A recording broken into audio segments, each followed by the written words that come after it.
All right, now we're back at the shop. A couple of days have passed since I finished the boring on the arms on that small JCB loader, and now I'm making the bushings that are going to get pressed into the arms.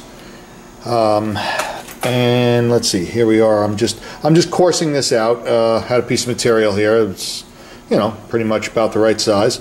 So I've got this coursed out. Let's see, here's my numbers. If you remember seeing my numbers, I had the left side arm. Let's see, left side arm was 3 inches 600 plus half a thousandth, and then the right side arm was 3 inch 599 and 7/10.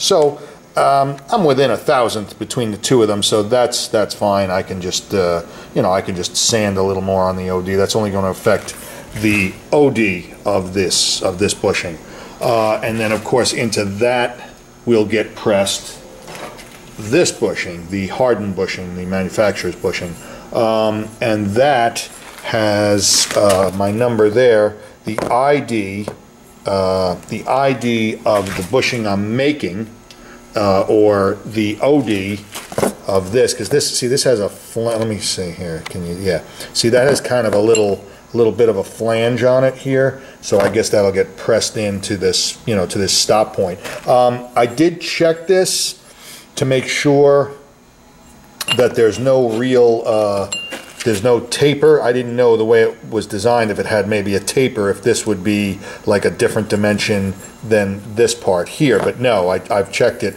It does not seem to have a taper. It seems to be consistent, and like I said, that number is 2957.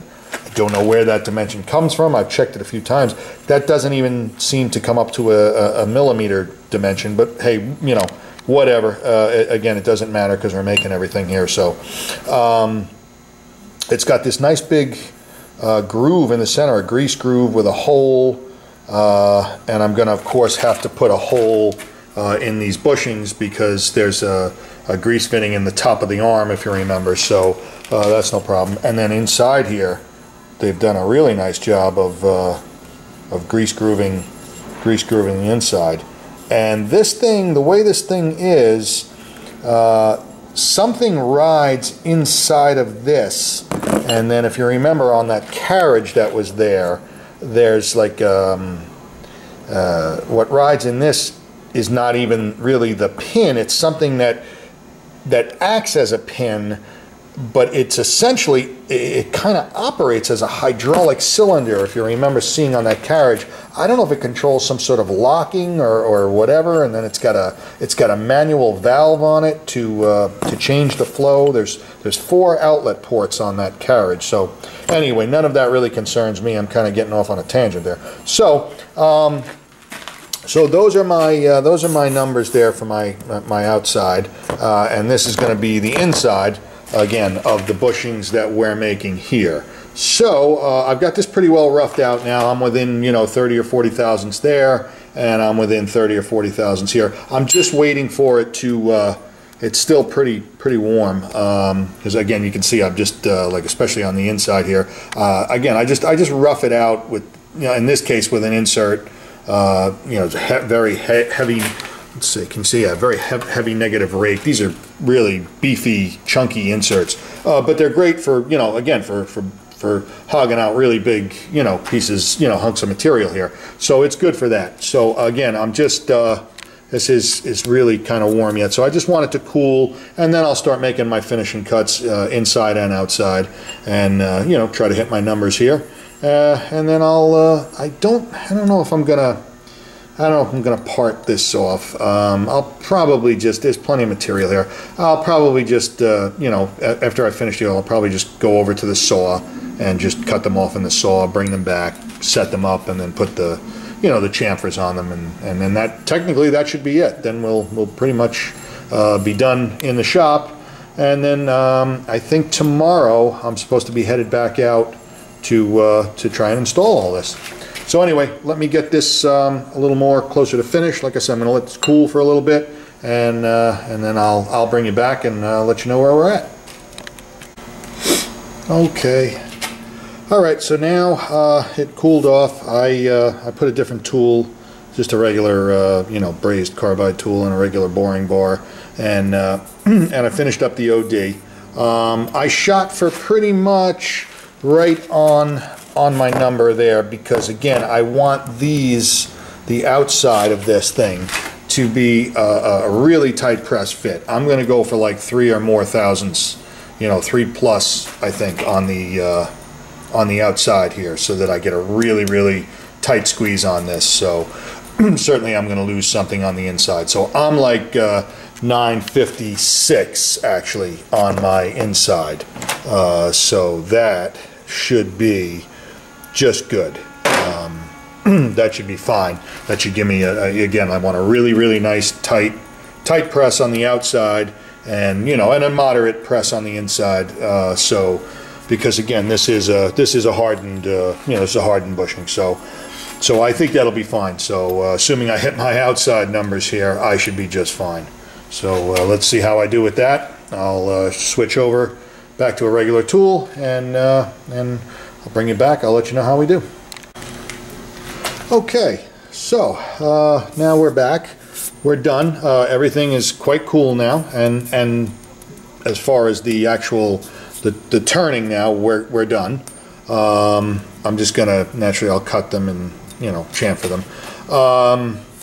I was able to hit my numbers. I'm about 3+ over on the OD, and I'm about half a thousandth or so, a little more than a half a thousandth, but not quite a thousandth under on my ID. So I'm going to be very satisfied with that, I think. So I should get a nice tight press fit on these, and the inside should be just fine. So that's it now. I guess I'll like I say, I'll go. I think what I'm going to do, I'm not going to part this. This is, I don't know. This lathe is a little squirrely. It's a little tired. So I'm probably not going to. I think I'm just going to take it out. I'll cut them in the saw. I got plenty. I've turned plenty of material here. I'll cut them in the saw, and I'll bring them back, and then I'll face them, chamfer them, and then that'll pretty much be it. Oh, I do have to drill a hole for a grease hole in each one. So I'll do that, and I'll let you know how it turns out. I'll be back. Okay, well, I guess that's going to be it on the machining. I made the 2 bushings, and I've even drilled a hole for that, for when it presses into the arm there. It's going to pick up the hole that's in the arm for the grease fitting.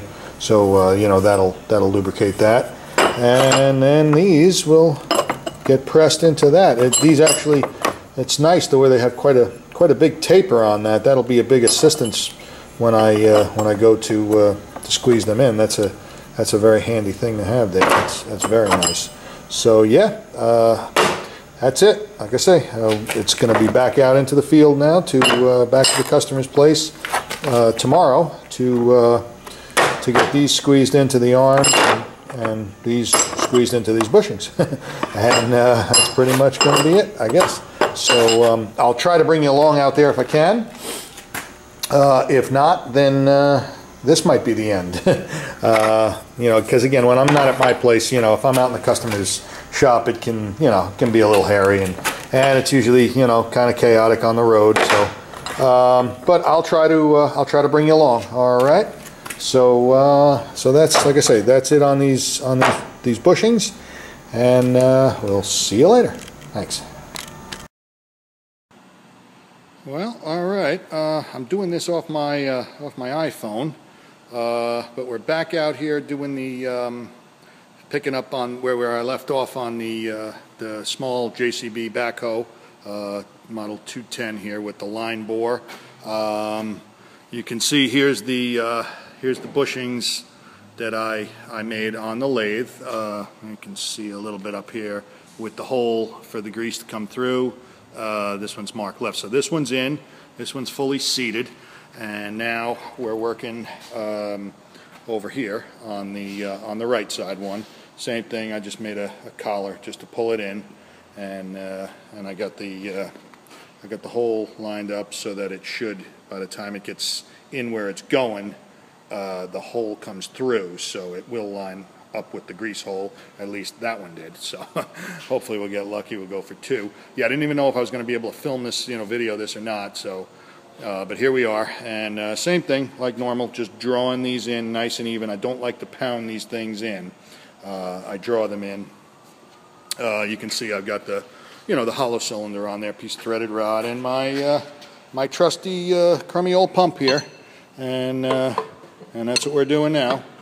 We're going to start to seat this other bushing, and then once that's done, then these the hardened bushings will go and get pressed, or pulled in this case, into these.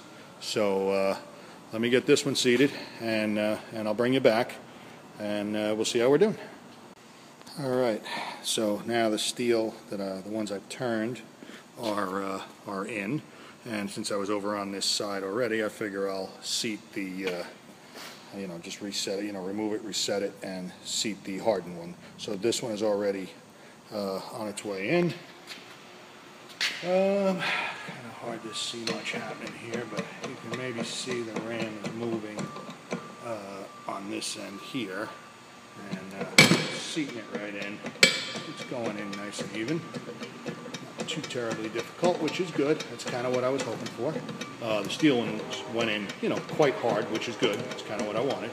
But yep, here we go. I think we're just about where we want to be. Okay, so that one's in, and let me see how we're doing here, and I'll bring you back, and after this one's all completely seated, we'll set up for that one. Okay, as you can see, this is the other side now. I wish there was a way to zoom this without me having to bring the phone closer and further away, but anyway, yeah, that's pretty much it. We're all set. This is all seated, as you can see. This is seated against this bushing, which is in here nice. And then if we come across here, this is seated against this, and everything is in there quite tight. I'm very satisfied with the way it all pressed in quite firmly. I felt quite a good bit of resistance as I pulled everything in. So I'm pretty happy with that. So that's about it now.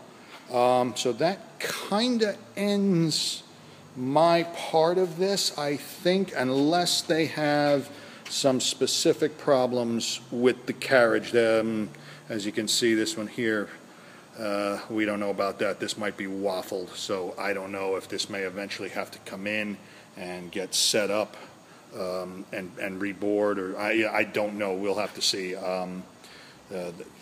This, I think they pretty much got rebuilt. Their mechanics are working on that. Their mechanics are essentially working on putting it, taking it apart and putting it together. So I'm thinking, like I said, assuming all else is right, I think my part in this may pretty much be done now. So that'll be it.